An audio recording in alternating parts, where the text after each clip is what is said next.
دہشت گردوں باشمول خوارج کو واصل جہنم کیا گیا جبکہ سینکڑوں گرفتار کیے گئے۔ گزشتہ 5 سالوں میں کسی ایک سال میں مارے جانے والے دہشت گردوں کی یہ سب سے بڑی تعداد ہے۔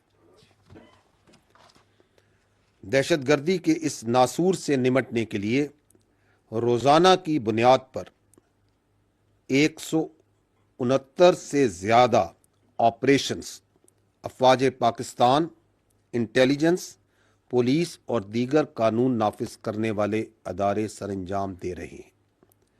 اس حوالے سے انٹیلیجنس ایجنسیز، قانون نافذ کرنے والے اداروں اور سیکیورٹی فورسز نے بروقت اقدامات کی وجہ سے دہشت گردی کے کئی منصوبوں کو کامیابی سے ناکام بنایا اور دشمن کے نیٹ ورکس پکڑنے اور دہشت گردوں کو کیفر کردار تک پہنچانے میں اہم کامیابیاں ملیں۔ ان کارروائیوں میں دہشت گردوں سے بھاری مقدار میں بیرونی ساخت اسلحہ و گولہ اور بارود بھی برآمد کیا گیا۔ ان آپریشنز کے دوران 73 ہائی ویلیو ٹارگٹس یعنی انتہائی مطلوب دہشت گردوں کی ہلاکتیں ہوئیں۔ جہنم واصل ہونے والے انتہائی مطلوب دہشت گردوں میں فتنہ الخوارج کا سرغنہ میاں سید عرف قریشی استاد مالاکنڈ ڈویژن، فتنہ الخوارج مردان کا محسن قادر، عطا اللہ عرف مہران جو کہ سوات میں سفارتکاروں پر حملے میں ملوث تھا، فداور رحمان عرف لال زوب ڈویژن، علی رحمان عرف طاہا سواتی اور ابو یحییٰ شامل ہیں۔ اس کے علاوہ بلوچ دہشت گردوں کے انتہائی مطلوب سرغنہ ثنا عرف بڑو، بشیر عرف پیر جان، نیاز عرف گمان، ظریف شاہ جہاں، حضرت علی عرف اسد، لاکھ جان چاکر آبادی عرف سوارہ بھی جہنم واصل ہوئے۔ اس کے ساتھ ساتھ دہشت گردی میں ملوث 27 افغان دہشت گردوں کو بھی سیکیورٹی فورسز نے نشانہ بناتے ہوئے جہنم واصل کیا۔ یہاں میں بتاتا چلوں کہ سیکیورٹی فورسز کو رواں سال ایک اور بہت بڑی کامیابی اس وقت حاصل ہوئی جب 2 خودکش بمباروں کو حراست میں لے کر ان کے ناپاک عزائم کو نہ صرف ناکام بنایا گیا، جن میں افغانستان سے تعلق رکھنے والا انصاف اللہ عرف تنہا اور روح اللہ شامل تھے۔ ان خودکش بمباروں کے قبضے سے 10 خودکش جیکٹس اور 250 کلو گرام سے زائد دھماکہ خیز مواد کے ساتھ اسلحہ بھی برآمد کیا گیا۔ جیسا کہ آپ کے علم میں ہے کہ بلوچستان سے گرفتار ہونے والی خودکش خواتین بمبار عدیلہ ولد خدابخش اور ماہل ولد عبدالحمید نے انکشافات کیے کہ کس طرح دہشت گرد معصوم لوگوں کی ذہن سازی کر کے ریاست کے خلاف مسلح بغاوت پر نوجوان بچے اور بچیوں کو استعمال کر رہے ہیں، جو کہ ایک انتہائی شرمناک عمل ہے۔ اس کے علاوہ ریاستی اداروں کی بہترین حکمت عملی کے باعث 14 مطلوب دہشت گردوں نے ہتھیار ڈال کر خود کو قومی دھارے میں شامل کیا، جن میں نجیب اللہ عرف استاد عرف درویش، رشید عرف کماش اور فتنہ الخوارج کیچ کا سربراہ ناہید شامل ہیں۔ خواتین و حضرات، سال 2024 میں کاؤنٹر ٹیررزم کے ان آپریشنز کے دوران 383 بہادر آفیسرز اور جوانان نے جام شہادت نوش کیا۔ پوری قوم مسلح افواج کے ان بہادر سپوتوں اور ان کے لواحقین کو خراج تحسین پیش کرتی ہے، جنہوں نے اپنی قیمتی جانیں ملک کی امن اور سلامتی پر قربان کی۔ ہمیں اس میں کوئی شک نہیں کہ دہشت گردوں، فتنہ الخوارج اور ان کے سہولت کاروں کے خلاف دہشت گردی کی یہ جنگ آخری دہشت گرد اور خوارج کے خاتمے تک جاری رہے گی انشاءاللہ۔ خواتین و حضرات، سب جانتے ہیں کہ پاکستان نے افغانستان میں قیام امن کے لیے دل و جان سے کوشش کی۔ افغانستان کے استحکام کے لیے پاکستان کا کردار سب سے اہم رہا ہے۔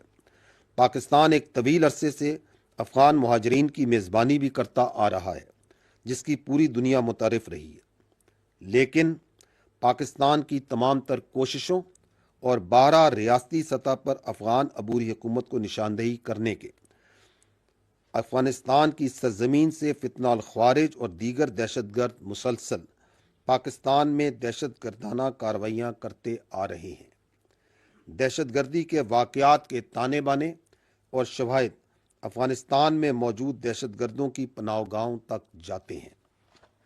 آرمی چیف واضح اور دو ٹوک موقف رکھتے ہیں کہ پاکستان کو کالعدم تنظیموں کے لیے دستیاب پناہ گاہوں، سہولت کاری اور افغان سرزمین سے آزادانہ کارروائیوں پر تحفظات ہیں۔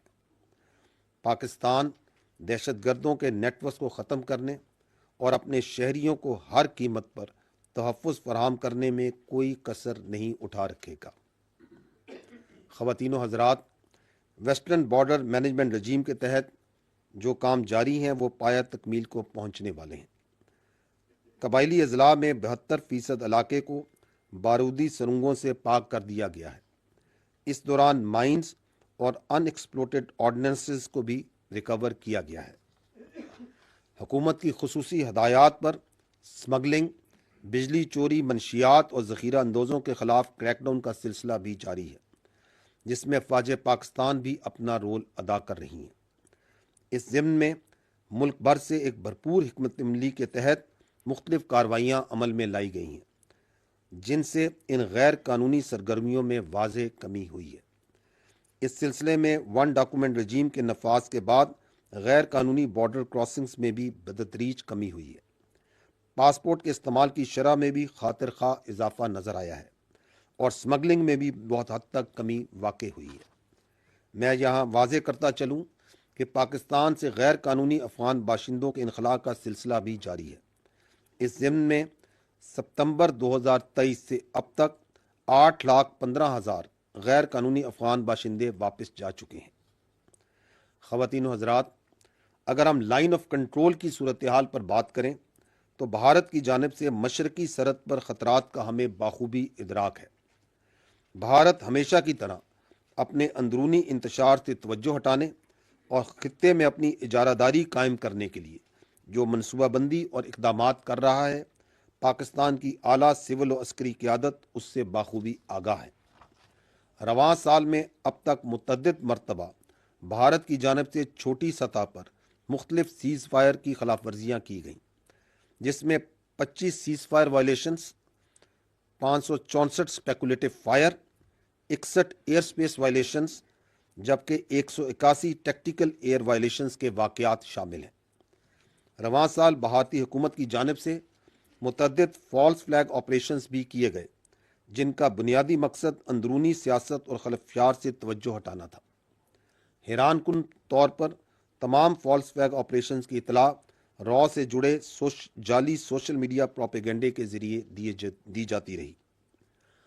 پاکستان کی فوج لائن آف کنٹرول پر کسی بھی قسم کی بھارتی جارحیت کے منہ توڑ جواب دینے کی بھرپور صلاحیت رکھتی ہے۔